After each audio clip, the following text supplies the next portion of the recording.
Well, here we go again, folks, in the land of tea, biscuits, and a government that's apparently decided the best way to keep the peace is to chuck petrol on the fire, the Epping protest. So, what a spectacle it was, and it'll continue as well. Apparently, there's more planned for the weekend.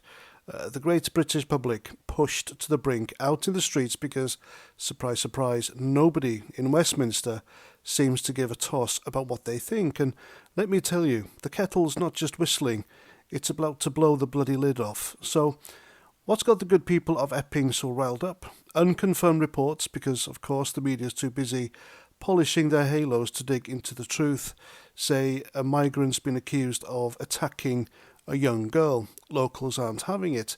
They're out there squaring off with police who, by the way, thought it'd be a cracking idea to ram vans into protesters and lob flashbang grenades like they're auditioning for a Hollywood blockbuster. Nice one, lads. Nothing says community policing like treating your own people like they're the enemy. The same British police, ladies and gents, who either bent the knee or ran away from Black Lives Matter rioters in London years ago, have no problem mowing down Brits in their vans. Go figure. Now, I'm not here to stir the pot, though, let's be honest. It's already bubbling over. The UK's been a pressure cooker for years. Politicians with their heads so far up their own manifestos can't see what's staring them in the face. People are sick to death of being ignored. Immigration policies that make no sense to anyone with a functioning brain. Crime that's swept under the rug, and a justice system that's about as useful as a chocolate teapot. And when folks start finally snapping, what do they get? Riot police, egg-covered pro-migrant banner wavers, and a lecture about tolerance. Tolerance, as if the British people haven't been bending over backwards for decades while their concerns are dismissed as bigotry. And here's the thing, and I'll say it plainly, when you treat people like their voices don't matter, when you let crime fester and then protect the perpetrators instead of the victims, you're not building a society, you're building a bomb. Epping's just the latest fuse.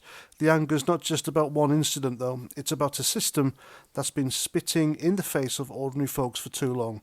And now what do we see? Crowds breaching migrant hotels, police on the back foot, and a nation teetering on the edge of something nobody wants, but everyone saw coming.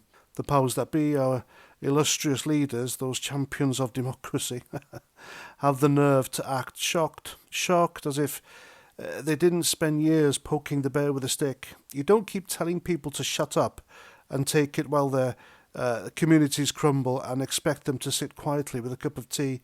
The British aren't daft. They've had enough of the double standards, the excuses, and the sanctimonious drivel from politicians who'd rather grovel to every left-wing woke pressure group than stand up for the people who elected them. And let's not kid ourselves, this isn't about Epping.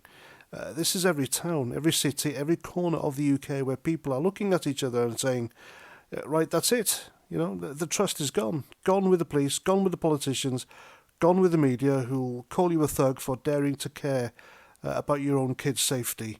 Civil unrest, it's brewing all right. You don't need a crystal ball to see where this is headed.